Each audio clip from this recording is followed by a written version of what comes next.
আসন্ন জাতীয় সংসদ নির্বাচনে অংশ নিতে পঞ্চগড়ে চলছে মনোনয়নপত্র যাচাই বাছাই। বিস্তারিত জানাতে জেলার রিটার্নিং কর্মকর্তা ও জেলা প্রশাসকের কার্যালয় থেকে সরাসরি যুক্ত হচ্ছেন প্রতিনিধি সিদ্ধার্থ কর্মকার। সিদ্ধার্থ কর্মকার, পঞ্চগড়ের অবস্থা কি?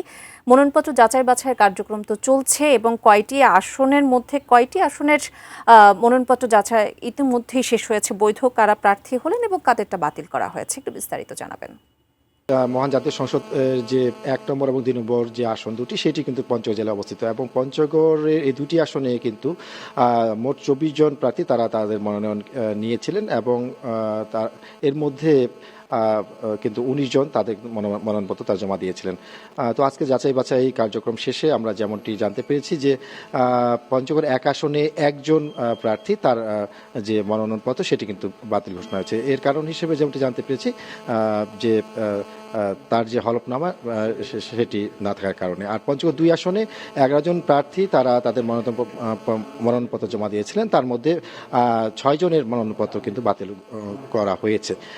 এর কারণ হিসেবে যেমনটি জানা গিয়েছে যে আসলে যারা স্বতন্ত্র প্রার্থী তাদের যে ১% ভোটারদের যে স্বাক্ষরের ব্যাপারটি এই সংক্রান্ত কারণে বাতিল হয়েছে। এছাড়া কিন্তু আমরা রয়েছি জেলা প্রশাসকের কার্যালয়ে। জেলা প্রশাসক কাজী সাইমুজ্জামান, তার কাছে জানতে চাইব যাচাই বাছাই বিষয়টি একটু আমাদের জানাবেন।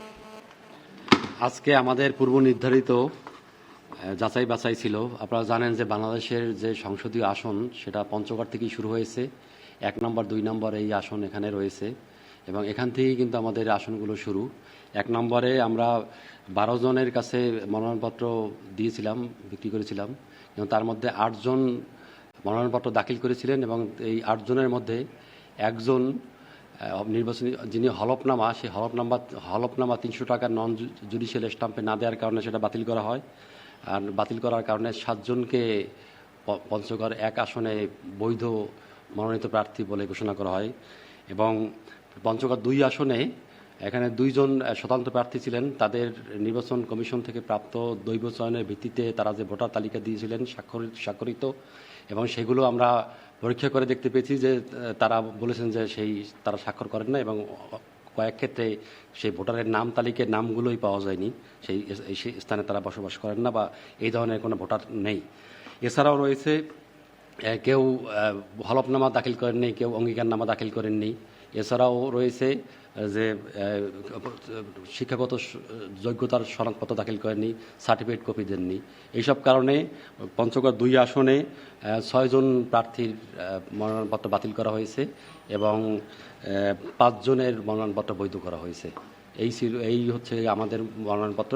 আমরা তাদেরকে বলেছি যে আপনারা মনোনয়নপত্র বাছাই যে রিটার্নিং অফিসারের সিদ্ধান্তের বিরুদ্ধে আপিল দায়েরের তারিখ রয়েছে ৫ থেকে ৯ তারিখ পর্যন্ত।